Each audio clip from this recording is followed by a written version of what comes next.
Pension ও কোটা আন্দোলন সতর্কভাবে পর্যবেক্ষণ করছে সরকার, বললেন কাদের। শিক্ষার্থীদের কোটা বাতিল ও শিক্ষকদের পেনশন স্কিম নিয়ে করা আন্দোলন সরকার সতর্কভাবে পর্যবেক্ষণ করছে বলে জানিয়েছেন আওয়ামী লীগ সাধারণ সম্পাদক ও সেতুমন্ত্রী ওবায়দুল কাদের।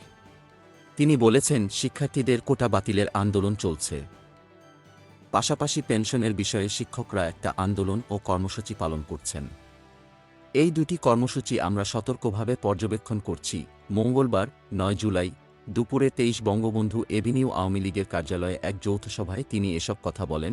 আওয়ামী লীগের সাধারণ সম্পাদক বলেন, কোটা বিষয়ক আন্দোলনে ছাত্রলীগ বা আইন শৃঙ্খলা বাহিনী যেন কোনো উস্কানি না দেয়, প্রধানমন্ত্রী শেখ হাসিনা সেই নির্দেশনা দিয়েছেন। সেতুমন্ত্রী বলেন, শোকের মাস আগস্ট আবারও ফিরে আসছে। ১ আগস্ট থেকে আমাদের মাসব্যাপী কর্মসূচি রয়েছে। ভাবগাম্ভীর্যের সঙ্গে এই মাসের কর্মসূচি পালনের আহ্বান জানাচ্ছি। ঢাকায় যারা কর্মসূচি নেবেন তারা কেন্দ্রীয় কর্মসূচির সঙ্গে মিল রেখে করবেন।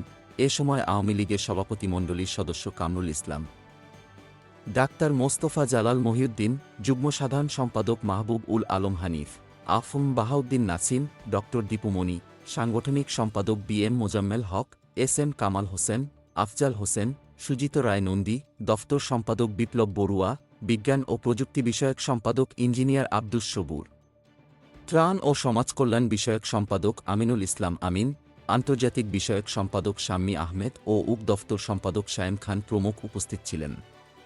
গোলাম Mostafa, desk report, B E news, Dhaka.